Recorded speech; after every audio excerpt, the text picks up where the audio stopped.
আকাশবাণী কলকাতা অনুষ্ঠান শুনছেন সঞ্চয়িতা প্রচার তরঙ্গে মিডিয়াম ওয়েভে 297.6 মিটার অর্থাৎ 1008 কিলোহার্টজে। এখন শুনবেন পশ্চিমবঙ্গের রাজ্যপাল হিসেবে আজ তৃতীয় বছর পূর্ণ করলেন ডক্টর সিভি আনন্দ বোস। তার আগে ব্যক্তিগত জীবন থেকে প্রশাসনিক চ্যালেঞ্জ, রাজ্যের রাজনৈতিক ভবিষ্যৎ থেকে ভোট হিংসা, নানা বিষয়ে আকাশবাণীকে দেয়া একান্ত সাক্ষাৎকারে অকপট রাজ্যপাল। সাক্ষাৎকার নিয়েছেন সন্দীপন দাশগুপ্ত এবং Abhirup Bhattacharya. Good afternoon, Your Excellency. Good afternoon. For giving us time for this interview. I am Shandipan Dashgupta. I am accompanied by Opiru Bhattacharya, and we have our whole team who are helping in taking this interview.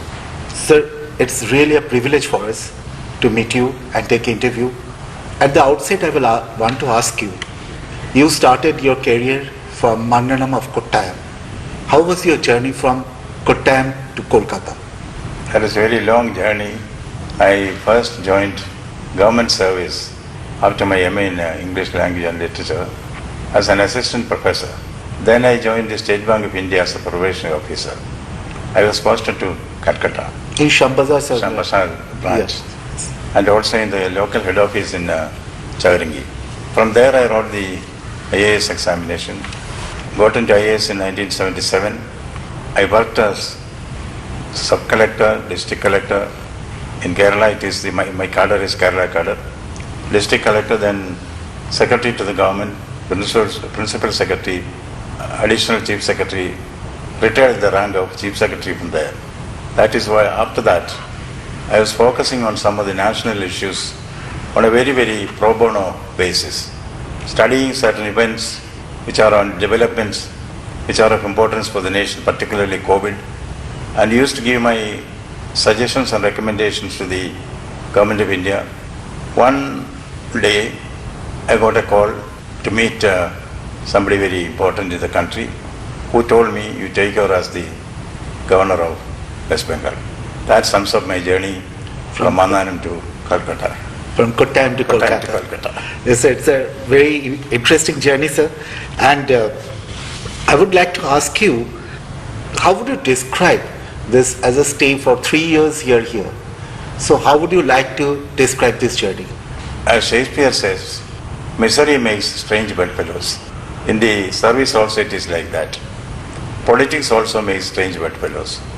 When I say strange bedfellows, a governor has to deal with a political executive which may be having differing views on various subjects. Governor's role is to balance this. The governor, as I perceive it, is a position which should act as a rainbow bridge between the center and the state. That is the spirit of cooperative federalism. So when I came here, I could see the cooperative federalism put to test. There is a stereotype thinking in the country that the governor and the chief minister must be quarreling with each other. It is not so. The constitution does not envisage that. The constitution envisages the role of the governor as a bridge between the center and the state. So I find a difference between quarrel and fight. Fighting is necessary because fighting is for a cause. Fighting is for the constitution. Fighting is for democracy. Fighting is for the rule of law. But quarrel is between individuals. It is based on ego. I do not believe in quarreling with the political executive, but fight of course will continue there because that is the role of the governor to ensure that administration or governance is done within the precincts of the Constitution of India and the rule of law. So sir, then what was your biggest administrative challenge? Because there was no quarrel, there was no fighting, but only, as you said, that the fighting will be there, but not the quarrel. So what was your biggest administrative challenge when you come to Kolkata, when you met the new this government? What sort of challenges you had? Biggest administrative challenge and ethical challenge has been the prevalence and growth of violence and corruption in the state. I would say that violence and corruption are the two cancerous growths on the body politic of the state. That is the greatest challenge for anybody who is in administration. Not only the governor, but also the government. So let me ask you very straight away question. There is always a relation that is perceived that the governor and the state government is having a very bitter relationship. Is that true? It started with bitter relation, now it is better relation. Okay. Sir, after completion of second year in this chair, Third year. no, last year you have told that between the governor and the state government, specifically the chief minister, there are few shades, but in the third year it will be all sunny days. Did you achieve this in the last year? There has been a progressive growth in the bonhomie between the governor and the government, particularly at the level of the governor and the chief minister. So, in my analysis, I have to encounter three persons in the chief minister.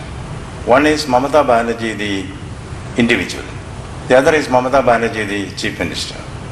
Third is Mamata Banerjee, the politician. See, Mamata Banerjee, the first Mamata Banerjee is the individual.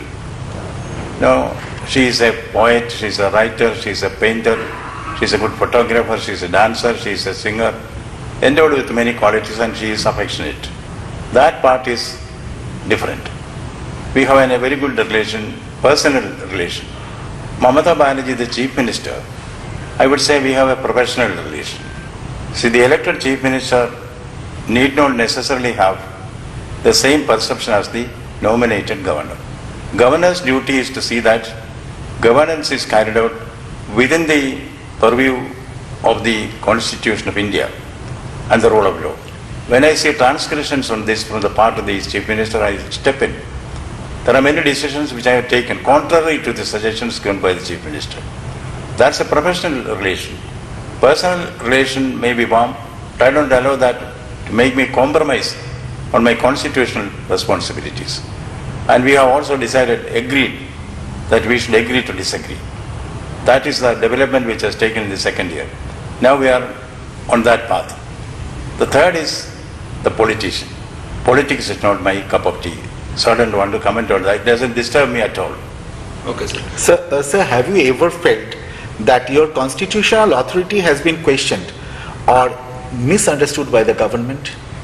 On many occasions I have felt it, but I make it very clear that whatever be the position taken by anybody, leave alone government, I will not budge an inch on the constitutional proprieties. I have asserted, for instance, see, the governor has a role in the assembly.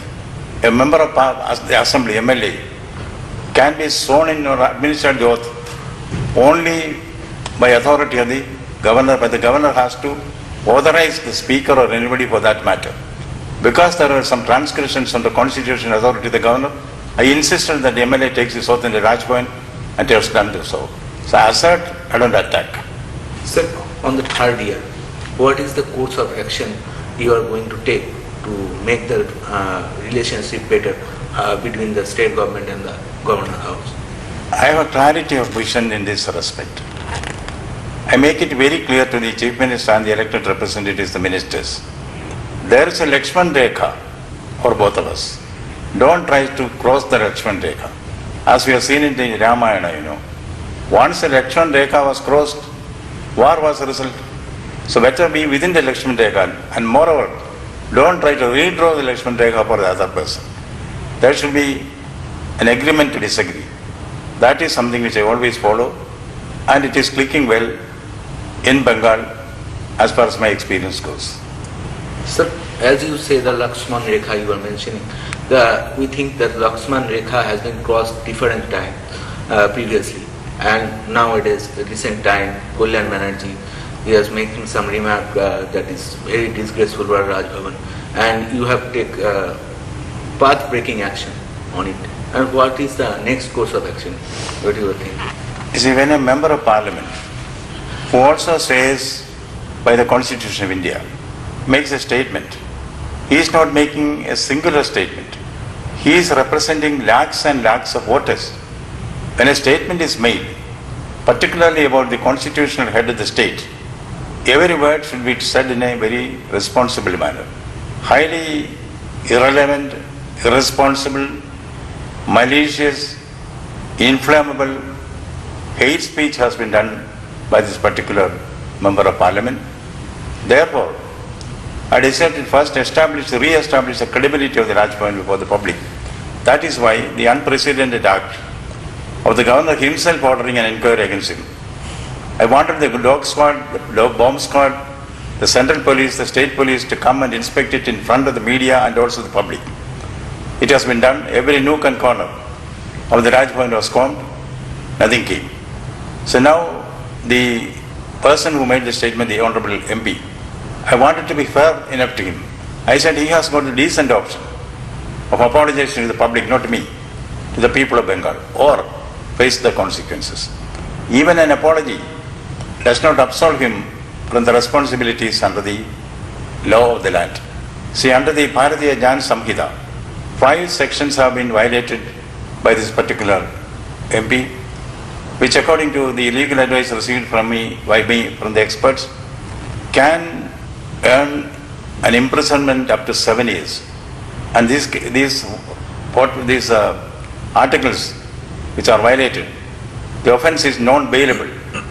I will certainly take it forward because I owe it to the people of Bengal to re-establish the credibility of the chair of the governor and also the dignity of the Raj Bhavan. So, being MP, he is also a member of a political party. And do you think that that vertical, who is the top of that vertical, that political party, should confront him from this kind of action? Because no statement yet made by his party or the Supremo regarding this matter. That means he has proved himself to be odd man out. I can only pray what Jesus Christ prayed on the cross. Father, forgive him, for he knows not what he does. What steps have you taken to bridge or to strengthen the relationship between the center and the state?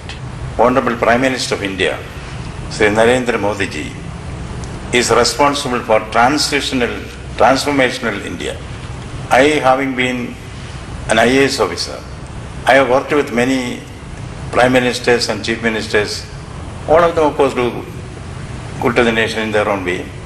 But about this particular prime minister, Narendra Modi ji, my feeling or my observation, my understanding or conviction is that he does what he says. And he says only what is doable.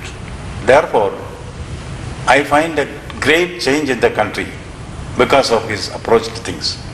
As the Nobel laureate W.B. Yeats has said, all changed utterly, a terrible beauty is born. Now the question, I am focusing on implementing in Bengal the flagship projects of the Prime Minister. When the Prime Minister launches a project, whether it is Jan Dhan Yojana or Ek Bharat, Shreshtha Bharat, whatever it is meant for the people of Bengal also. I go from village to village, explaining to the people what are the projects going to be done by the Prime Minister or envisaged to be done by the Prime Minister. I see that the last mile connectivity is given so that the Prime Minister's programs for the nation reaches the people of Bengal also. Because I am convinced that the Prime Minister's idea of Viksit Bharat also means Viksit Bengal. As governor, I go to the field to reinterpret his projects and programs and to see that last mile connectivity is established. So, you have decided to stay in the village.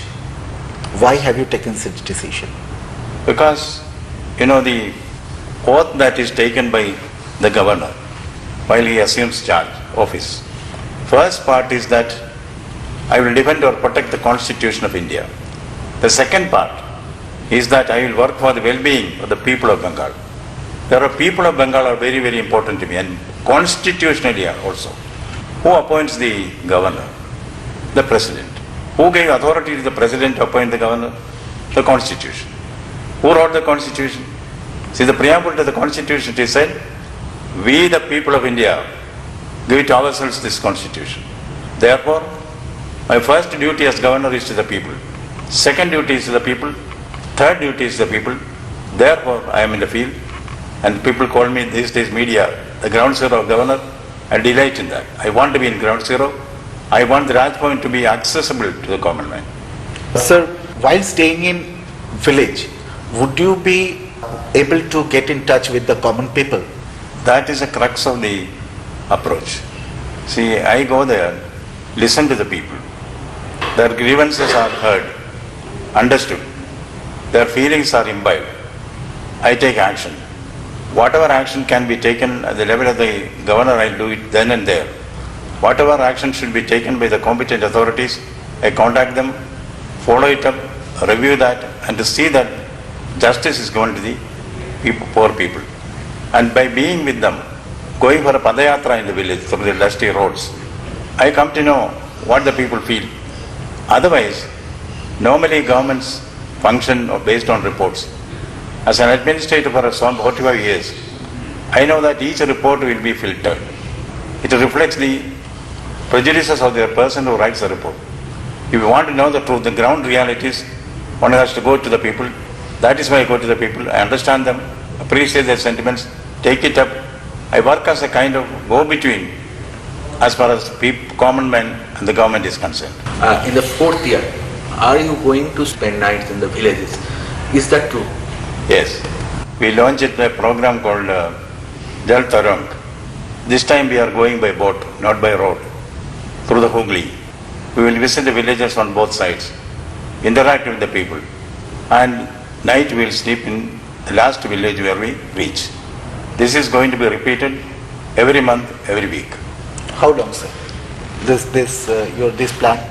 Till I continue as governor of West Bengal. Sir, you have decided to organize a community wedding in Raj Bhavan. So what inspired you to take this action? See, when I went to the villages, I found that there are many poor families who find it difficult to marry up their children, particularly the girl children, because of the financial problems which they have to face. So I thought I will organize it here. You know, the marriage ceremony will be conducted here, because the matchmaking we cannot do. That has to come from the parents and the youth. Once that is done, it will be as if they are my own children. Whatever is to be done to conduct the marriage in a befitting manner will be done in the Raj Bhavan. Gifts will be there. Some financial support also will be given so that they can start their life at a comfortable level. And that will be part of the celebrations or observation of the fourth year in office. Now the Jal Tarang and this community wedding, beside that any other program that has been settled already? The fourth Yes. year plan. We have a project which is already going on, Amargram program. That is governor's visit to the tribal villages. Yes. That I am going to extend it. Amadar Grame Rajyapal. So that will be extended to the non-tribal villages as well. Then there is the Mission Compassion. That is provides assistance to the victims of cancer, other diseases, scholarships to children. Then to encourage art and culture. This land is a great land for art and culture. You know, to encourage the artists, I have instituted what is called the Governor's Award of Excellence. Now 73 such awards have been given to encourage the artists. Now I also propose to have what is called an arterium. That is a replica of the Indian Museum of the Victoria Memorial in North Bengal. Because North Bengal is by and large neglected. So is the sentiment of the people of North Bengal. I understand it very personally. So there I will be having two projects. One is the arterium where exhibitions will be there, literary activities will be held, artist residencies will be there, programs for encouraging the youth in writing, in dance, music will be there, and then cultural programs can be held there. Then an ambitious project, an art village, Kalagram will be there, where artists will come and stay for permanently. They will produce their wares, it can be sold there. It's an artist village. These are the steps that will be taken in the field of culture and art. Similarly, there are projects for the women, for youth, for sports, In fact, the member from Jalpaiguri who was in the women's cricket team, she will be honored on 23rd of this month. That is when I complete my third year in office. And also other artists, cricketers, footballers, and those who are in the other fields of activity field of sports will be encouraged. A lot of programs have been identified for the fourth year observations. What is your view regarding the governor's role in the university administration in West Bengal?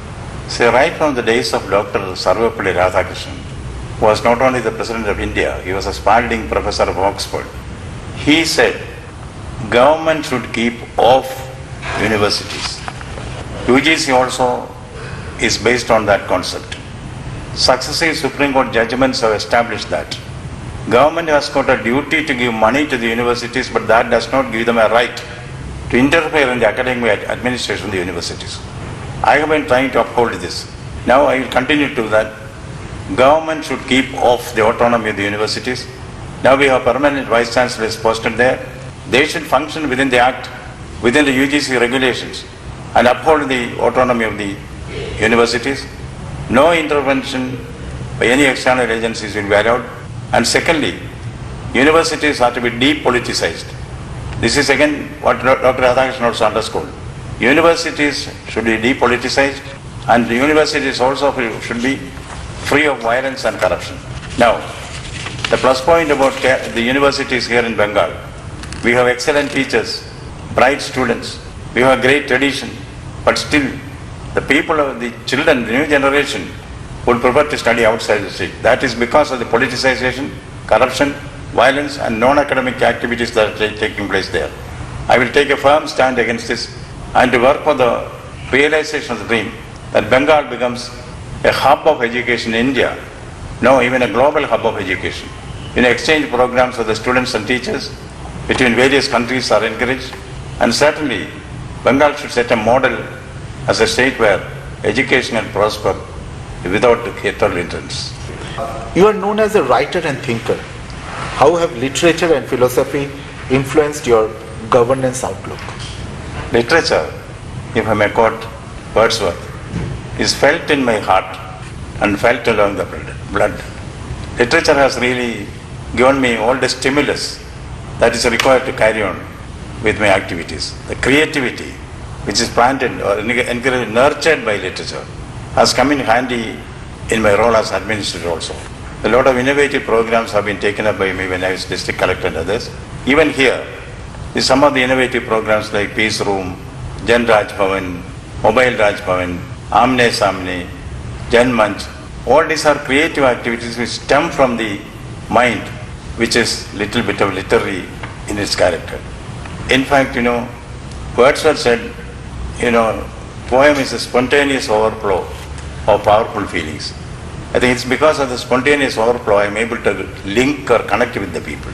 And then a true poem is born out of life. Administration is also born out of life. And Philip Sidney said, look into your heart and write. When I take the pen to sign on the bill, I also look into my heart and say, this bill is not a lifeless paper. There is a life of a person behind this. I think literature has really shaped up or molded me as an administrator. So, what has been your most fulfilling moment as the governor of West Bengal so far?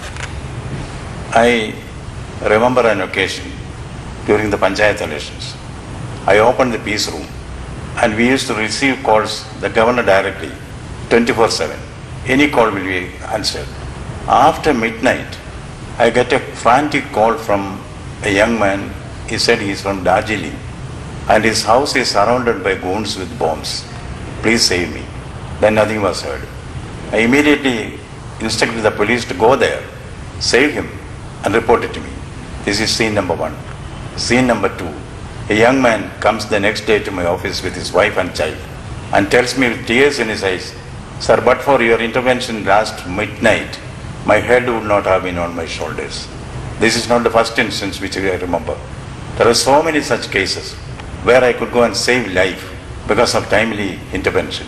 That really gives me a lot of satisfaction and fulfillment when I think about my days here as the governor.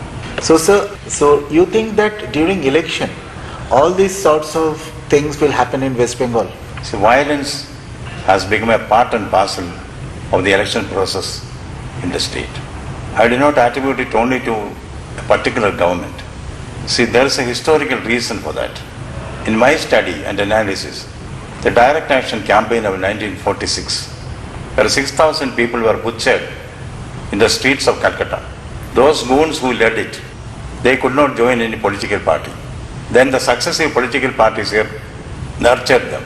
Now they are free. In many of the villages, I tell you, as governor, I have seen for myself, there is Gunda Raj. And particularly in a place called Sandeshkali, I went there.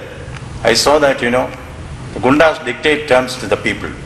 If there is a girl child in any house, the Gundas people will come and say, send her to the party office at midnight.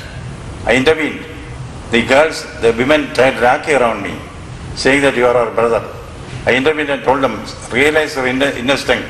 You know what happened later.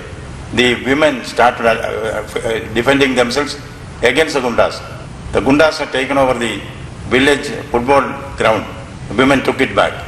In fact, they even went to the extent of setting to fire a poultry farm of the Gunda. That Gunda, that Sandeshkali has been repeated in many places. There are so many instances where I feel my intervention as an ordinary human being has helped a lot of human beings in the field. Sir, another election is coming. What is your role to play in this coming election? I will be in the field from 6 a.m. onwards to be available to the public. I will visit the places where there is threat of violence. I will take all possible steps to see that the election is conducted in a free and fair manner. And I will also use my good offices as governor to see that the goons are taken into custody as preventive arrest before the election. So if in one word, if you are asked that the future of this state is bleak or sunny? Future of state is different from future of government. This is a state of which Gopal Krishna Gokhale said, what Bengal thinks today, India thinks tomorrow. That is a compliment given not to the government, but to the state. The state will prosper. Culture will grow here. Governments may change. That is the result of democracy everywhere. Change is inevitable in everything. That is why I said, as it has happened in India, all changed utterly. A terrible beauty is born. This is applicable to Bengal as well as to other states. So, what legacy would you like to leave at the end of your tenure? If the man on the street will speak about me as a good human being, that is the biggest legacy which I would like to leave. If you could describe your 3 years in a single word, what would it be and why? Fulfilling. Of what? Fulfilling in every way. I will see about this state. I always proudly echo what Kabiguru said, Banglar Mati, Banglar Jol, Banglar Bayu, Banglar Phal, Punna ho, Punna ho, Punna ho, He Bhagwan. Thank you, sir. Thanks a lot for giving us so much time. Thank you. এতক্ষণ শুনলেন পশ্চিমবঙ্গের রাজ্যপাল হিসেবে doctor CV আনন্দ বোসের ৩য় বর্ষর পূর্তি উপলক্ষে আকাশবাণীকে দেওয়া তাঁর একান্ত সাক্ষাৎকারটি নিয়েছেন সন্দীপন দাশগুপ্ত এবং অভিরূপ ভট্টাচার্য।